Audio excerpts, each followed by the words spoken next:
My husband and I have been married for 6 years and together for 8. He has a teen son, Lucas. Lucas's mom died when he was 5 years old. I came into our marriage with Bryn, who's a tween now, and Miley, who's a younger tween. Together, my husband and I have Alec, who's a kindergartner.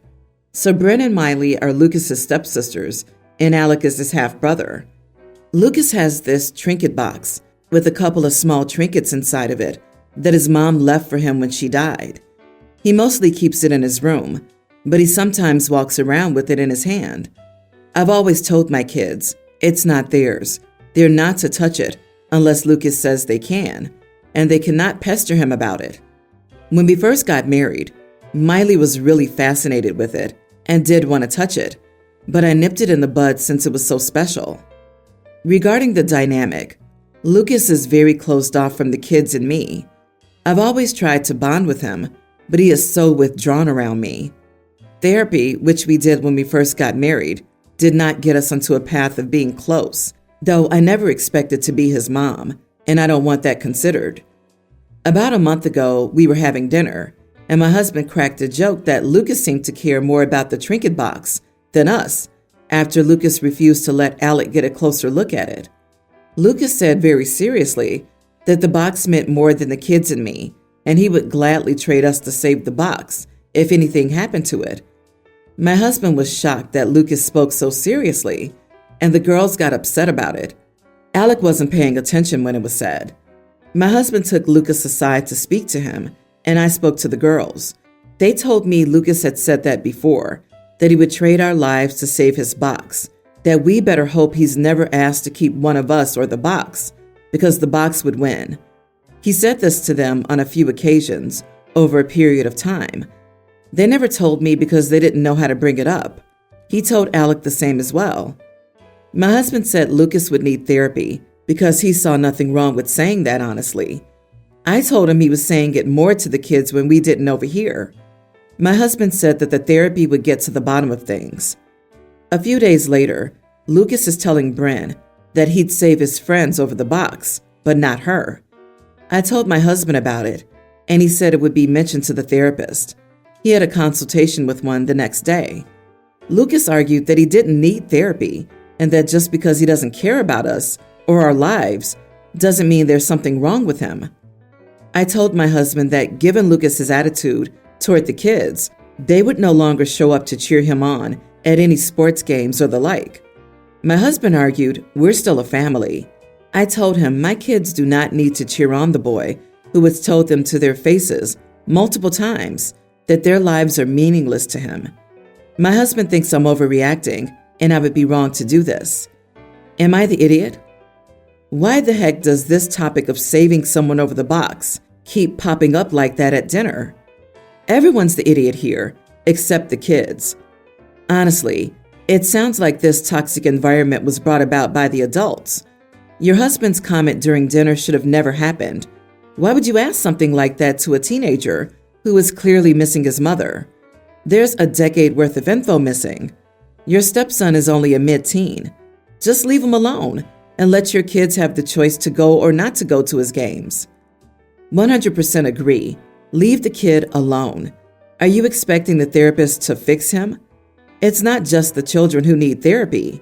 You and your husband helped create and foster this dynamic. You're part of the issue here, to be blunt. And don't try to claim you're in therapy, because no reasonable therapist is going to support your idea that when a hurting teen says something, lashing out at younger step or half siblings, the best way to fix that is to retaliate by not supporting him. If you're in therapy, you need another therapist. I suspect the box that the boy carries around can be the literal only thing he has from his mother, and that's why he's so protective of it. My heart breaks for this poor kid. I don't blame him for what he said, and I completely understand it.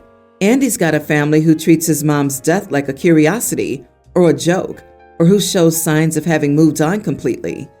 Maybe it would be good for him to know his father still misses her and thinks about her too. If I were him, I'd only save the box too. My dad died unexpectedly and was relatively young. My younger sister was a toddler at the time. Her hair was a lot like his, It's super curly. Because of this, our mom did a lot to maintain it. Growing up, Mom would spend hours on my sister's hair. Every morning was dedicated to the two of them in the bathroom, with my sister screaming and crying because brushing through it was long and unpleasant. Until she was a young teen, Mom insisted on washing and styling my sister's hair.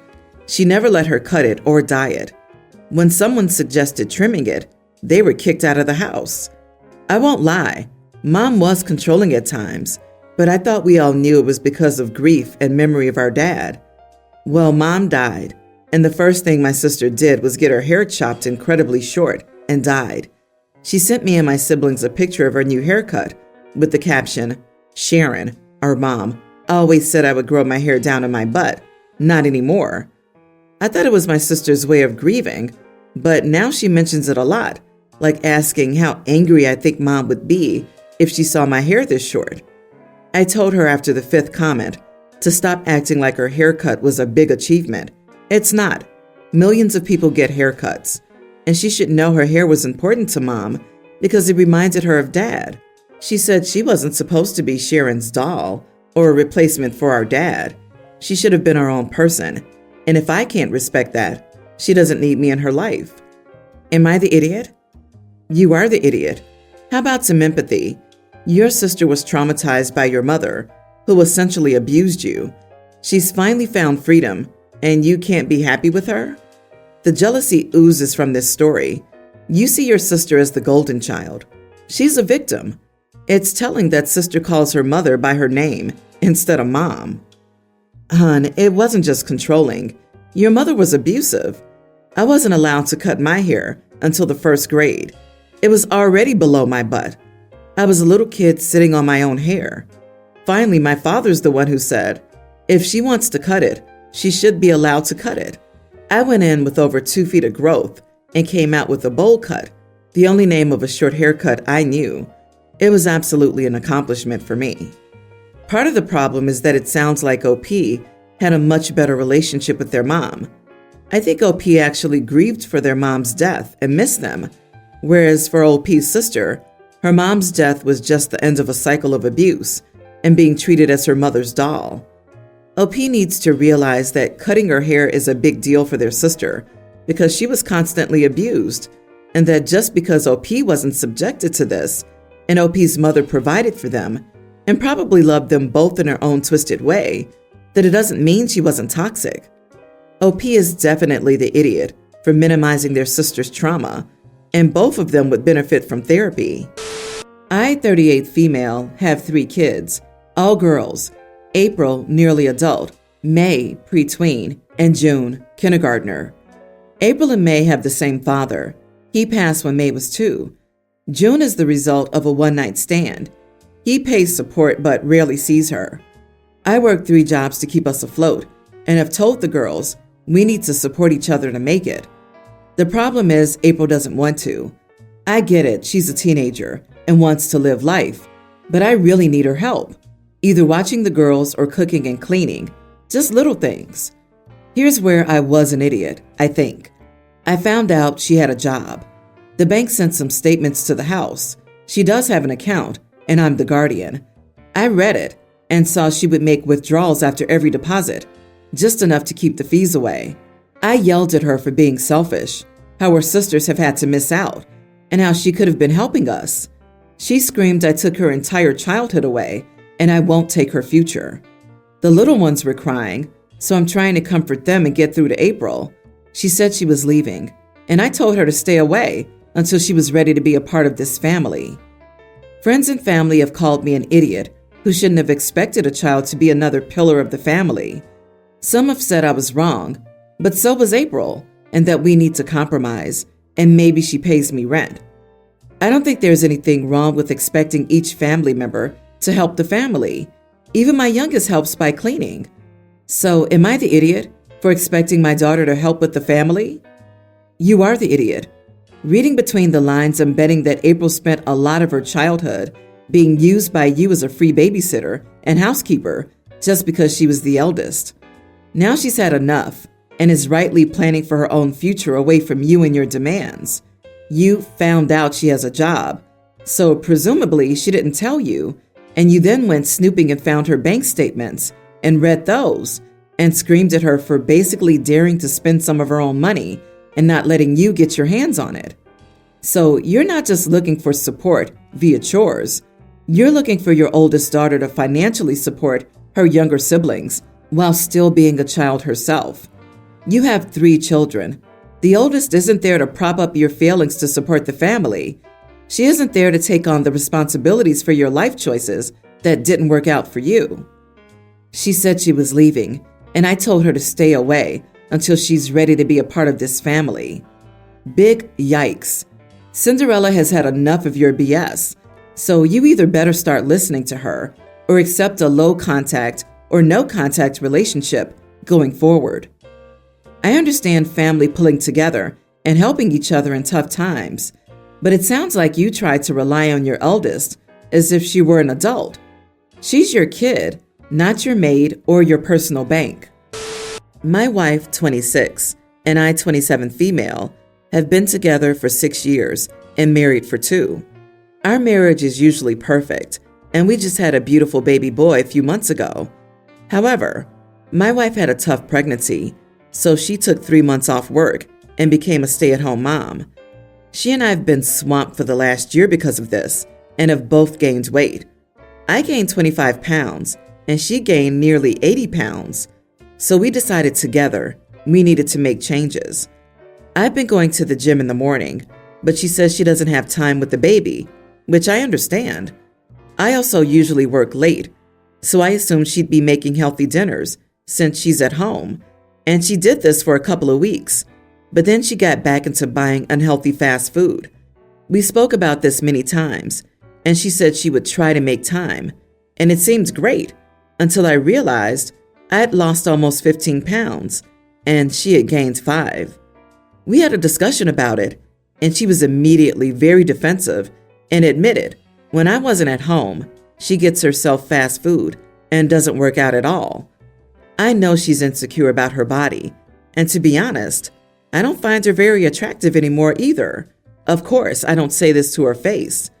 Instead, I decided to try and help her. And this is where I may have messed up. For her birthday, I got her a Peloton, a diet food delivery service subscription, and a couple of classes at a fancy gym near our house that she could attend while I babysit. When she first saw her gift, she insisted that it was all too expensive and I should take it back. But I assured her she was worth it. After a while of going back and forth, it spiraled into a fight where she said she had been struggling with the baby and I was trying to get her to lose weight instead of actually helping her. I want to clarify that I think losing weight would help her feel better physically and mentally, but she insists I'm being an idiot. Am I the idiot? Edit. I work 50 to 60 hours a week, and I help with our son whenever I can. My wife also chooses to be a stay-at-home mom and refuses to put him in daycare. She's an amazing wife and mother, and we rarely have problems or fight. I only wanted to help her a bit. Husband body-shaming wife who just had a baby. Check. Husband offering to babysit his own child. Check. Husband thinks exercise equipment is an appropriate birthday gift. Check. It's an idiot trifecta. I like how he didn't offer to help with meal prep or go on family walks together. Help her more with the baby so she's rested enough to take care of herself. Being a stay-at-home mom to a newborn is exhausting and never-ending. When is she supposed to ride the Peloton while the baby's nursing? Also, nothing worse than starting a workout to have to stop it 10 times in 5 minutes because the baby needs something. And yeah, fathers don't babysit unless they're taking the 1900s dads aren't involved with raising the child at all approach. Man, I wouldn't be surprised if the reason she's gaining weight was because of all the pressure he puts on her. Right now, losing weight is not her priority, and she has other stuff he should help with. Yet this dude is constantly checking up on her. Probably would just put more stress on her, causing her to stress eat, which makes her gain weight, which makes her feel bad about herself, and just repeats in a vicious cycle. Seriously, OP, what the heck? Help your wife with house chores. Help your wife take care of the baby. Stop being a nag about such superficial BS and be the man she needs. Actually, don't help your wife with chores and parenting. You live there. It's your house, your kid. She shouldn't have to ask for your help. You should be taking care of those things and not just expect her to take care of everything and ask if she needs help. Ugh! You make her feel uncared for by your lack of involvement in these essential things and make her feel like crap for her weight. You're so the idiot. My family has a name traditionally used for the first boy in each family for generations. I'm James Lawrence. 2 of my cousins, my dad and 3 of his cousins, my grandfather, my great-grandfather and his cousin, my great-great-grandfather, and my great-great-great-grandfather all had the same name. One of my cousins is expecting his first son and has already announced that he will continue the tradition. So in another month, we will have 9 living family members of the family named James Lawrence. My wife and I are expecting a son. We already decided we would not be continuing the tradition. I never wanted to continue it. Having the same name as so many living family members has been the biggest pain in my butt. And I'm the same age as one of my cousins, and we grew up 5 minutes from each other and went to the same schools. When I tell you it brought so many complications into my life, I am not exaggerating. My parents were so excited when they heard we were having a boy, and I told them immediately that we're not naming him James Lawrence. I told them the tradition, as far as my side of the family is concerned, has ended, and I will not encourage it to be continued by my children in the future. But of course, it is up to them ultimately. My parents did not like it and started asking what we did plan to name our son. We told them they would find out in time, and he'd be born before we announced his name. Ever since, they've attempted to tell my wife and me how hurt they are about our decision and how they think it's a bad one. When they realized how little I cared, they focused more on my pregnant wife and attempted with their thoughts on it to guilt her. So I put my foot down recently and told them some traditions need to end, and they don't need to tell us what they think of that because we do not care, and we will not change our minds based on what they think or want. My parents told me I was being callously dismissive, seeing as that they loved the tradition and always believed I would love it one day too. I told them they believed that because they never listened to me, but they need to accept it. So my parents stormed off and told me I needed to grow up and realize I have a childish hatred for the tradition. Am I the idiot? Not the idiot. I can understand first son in every generation. Not obligatory, of course, but every firstborn son? It's confusing and ridiculous. Like in some comedy, where members of one family are called James, Jimmy, James Sr., James Jr., James Jr. III, Little James, Big James, Jamie, Holy James, Fat Jimmy, Jimmy Jim, King James, Freckled Jimmy, and so on. Wow. How in the heck do conversations even work? Like, how do they know who's being talked about? No offense, but your parents are pretty narcissistic and childish themselves. I would have freaked out on them by now. Congrats on the baby. I hope they love their name.